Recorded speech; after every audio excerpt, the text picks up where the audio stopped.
का जो एक लक्षण है उसमें कूटस्थ भी है। इसमें वो ब्रह्म अकर्ता होता है, कुछ करता नहीं है।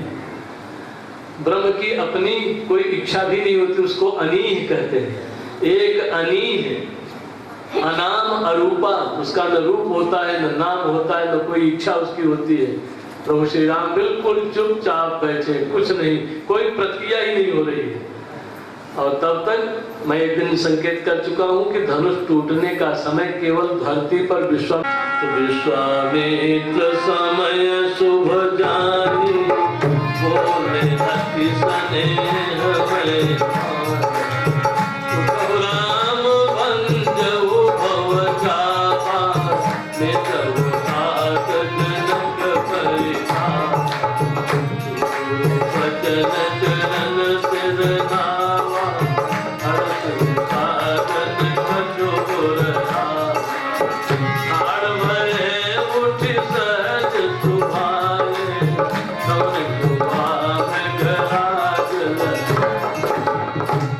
प्रभु श्री राम को विश्वामित्र कहते हैं, भैया राम बड़ा अच्छा समय आ गया है, उठो।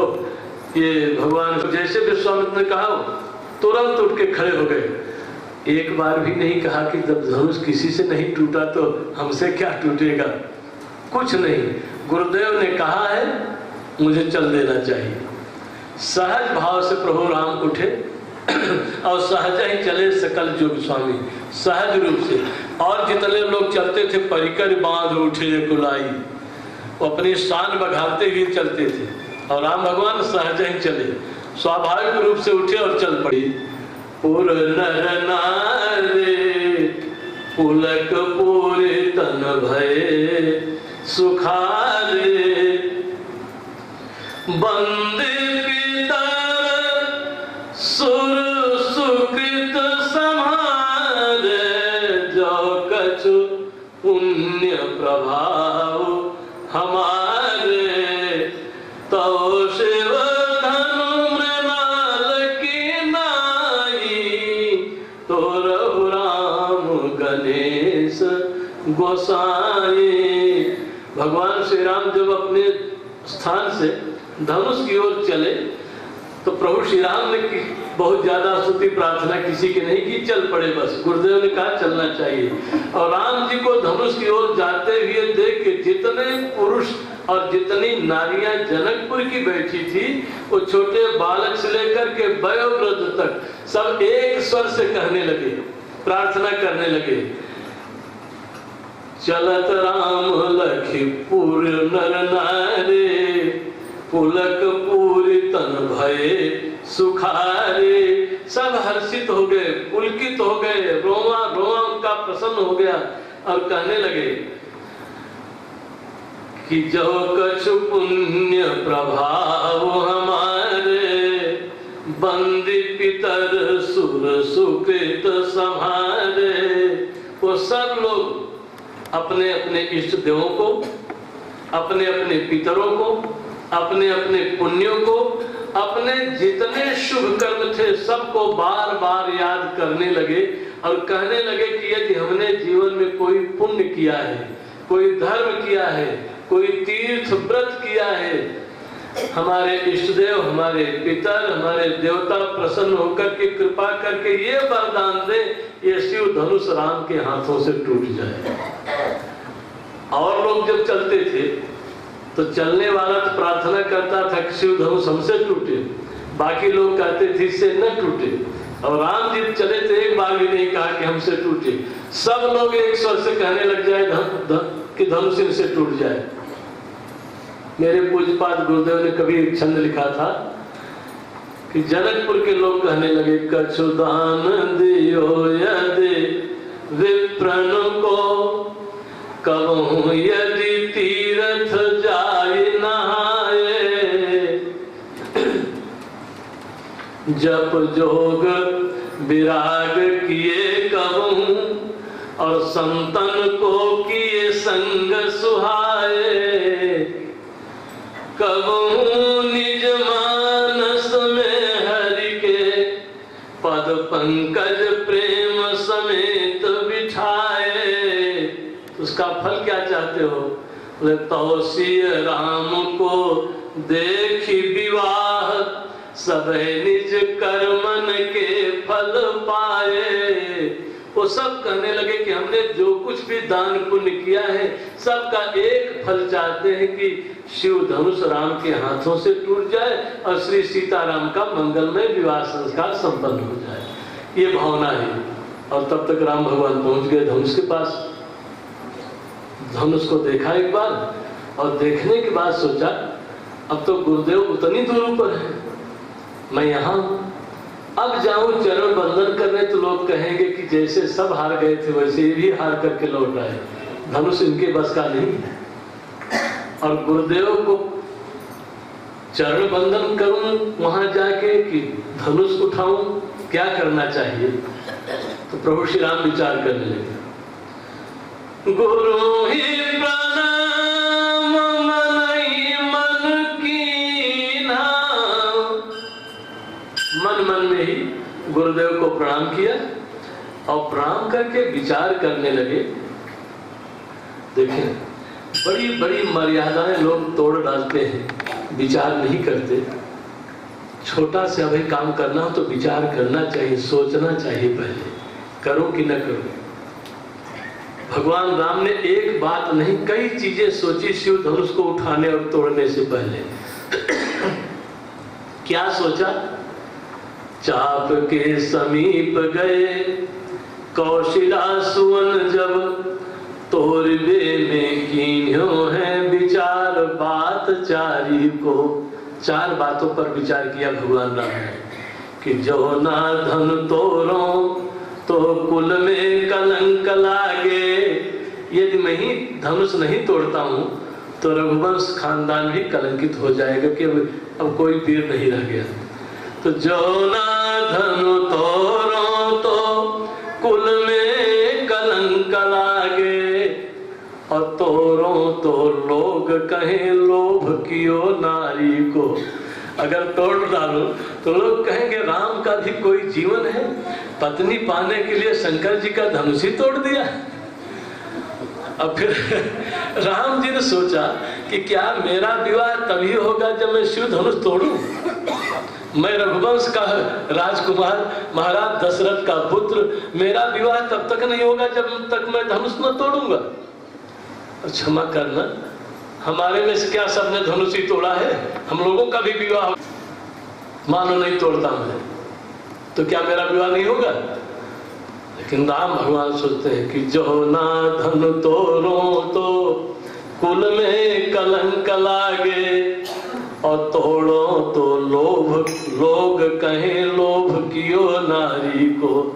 और चिंता आगे, राजा जनक कीन्हे पन सो निभाए बने। महाराज जनक ने प्रण किया है, अब वो प्रतिज्ञा स्वयं तो पूरी कर नहीं पाएंगे, उनके प्रण को कोई और ही पूरा करेगा। और आज का जितना समाज है कोई तोड़ नहीं पाया, तो किसी को करना पड़ेगा काम। तो राजा जनक कीन्हे पन सो निभाए बने, और चौथो सोच मोही है दशानन सुरारी को।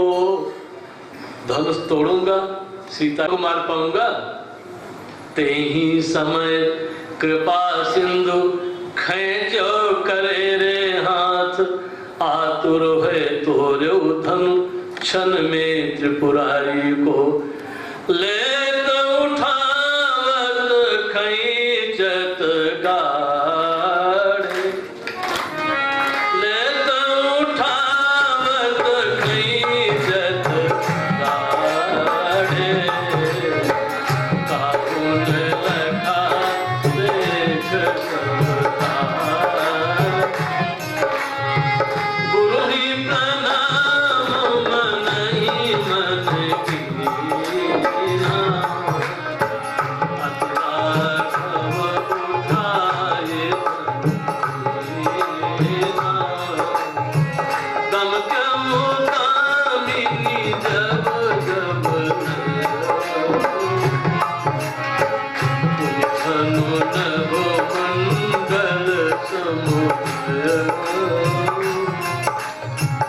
प्रभु श्री राम ने भगवान शिव को के धनुष को बस पलक झपकते ही झुक करके उठाया और कितनी जल्दी उसको खंड खंड कर दिया। आंखें तो सबकी खुली थी लेकिन कोई जान न सका। आवाज जब भयंकर प्रचंड आवाज हुई तब लोगों ने कहा भंजो राम शंभु धनु भारी। भगवान शिव के धनुष को लगता है राम जी ने तोड़ दिया। बस टूटत ही धनु भयो विवाही एक परंपरा ही है। जनक की प्रतिज्ञा क्या कहते हैं, बहन इन्होंने तुम्हारे पिता के प्रण को पूरा किया, शिव धनुष को तोड़ा, अब एक तरह से होने वाले तुम्हारे पति ये हैं, इनको अब तुम माला पहनाओ। तो सुनत जुगल करमाल उठाई, प्रेम विवश पहिराई न जाई, सोहत जल जुग जलज सनाला, शशि सभेत देत जयमाला। भगवती सीता की सखियां सीता को बार बार करें कि आप माला पहनाओ। और प्रभु श्री राम एक तो चौकी पर खड़े थे, अवस्था में भी भेद था, और उनके शीश पर चौतनी वो टोपी चौकोर लगी हुई थी। भगवती सीता ने माला पहनाई लेकिन थोड़ी दूर उठाने के बाद हाथ नीचे आने लगा, माला पहनाई न जा सकी। प्रेम विवश पहिराई न जाई। तो लोगों ने कहा सीता जी से क्यों माला नहीं पहनाई? बोले पहुंच नहीं पाई, पहनाना चाहती थी, पहुंचा नहीं हाथ, क्योंकि वो एक तो चौकी पे खड़े, दूसरे सिर पर टोपी है और तीसरे हमसे लंबे भी ज्यादा हैं। तो भगवती सीता की एक सखी कहती है राजकुमार जी, हमारी राजकुमारी आपसे कुछ ज्यादा ही छोटी है, थोड़ा अपनी गर्दन झुका दो, आपके गले में माला पड़ जाए।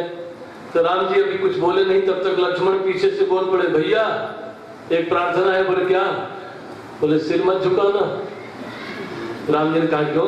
बोले सुना है कि जिसका सिर पहले दिन झुक जाता है औरत के सामने, जिंदगी में उठता ही नहीं। भगवान राम ने कहा लक्ष्मण ये तुम पहले बोल पड़े। बोले महाराज आपका स्वभाव मैं जानता हूँ, बड़े दयालु हो, दूसरों की बात मान लेते हो, हमने सोचा कहीं मान न बैठो। बोले नहीं नहीं मान, चुप रहना। बोले ठीक।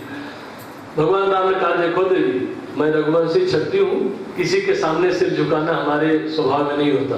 बोले वैसे थोड़ी कह रहे हैं कि आप, वो तो आपकी पत्नी है, प्यार से माला पहनाना चाहती है, इसलिए आप झुक जाओ। बोले ना नहीं झुकूंगा। भगवती सीता से कहा तुमने पहनाया क्यों नहीं? बोले जानबूझ के नहीं पहनाया। बोले कारण? बोले हाँ शिव धनुष तोड़ना था, इनको सवेरे तोड़ देते। दिन भर पिताजी मेरे दुखी रहे, माता दुखी रही, मैं दुखी रही, सारा परिवार परेशान रहा। अब शाम को सूर्य छिपते समय इन्होंने शिव धनुष तोड़ा है। तो जब तक माला मैं भी नहीं पहनाऊंगी, इनके मन में भी खलबली मची रहेगी, इनका भी जीत धक धक करता रहेगा।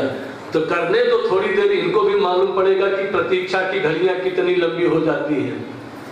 बोले और कोई बात? बोले हाँ एक बात और भी है, कब के तो हम एक दूसरे से अलग हुए हैं, मेरी आंखें तरस रही थी इनका दर्शन करने के लिए। मुझे मालूम है कि जब तक माला नहीं पहनाऊंगी मैं यहीं रहूंगी, और जहां माला पहनाई तुम लोग लेके चली जाओगी राजमहल में, इसलिए जितनी देर से हो सके दर्शन का अवसर मिलेगा, इसलिए नहीं पहनाई। बोले और कोई बात? बोले और कुछ बात नहीं, बस केवल इतना ही है।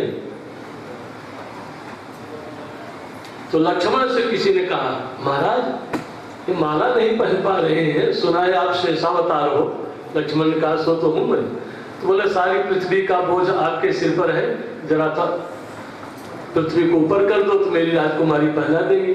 लक्ष्मण बोले समझदार कम हो, जब मैं पृथ्वी उठाऊंगा पूरी तो अकेले तुम्हारी राजकुमारी थोड़ी उठेगी, हमारे भाई भी तो उठेंगे, तो दूरी जो की त्यों बनी रहेगी। बोले आप ही कोई लीला कर दो। बोले अभी करता हूँ, ये तो हमारे बाएं हाथ का काम है।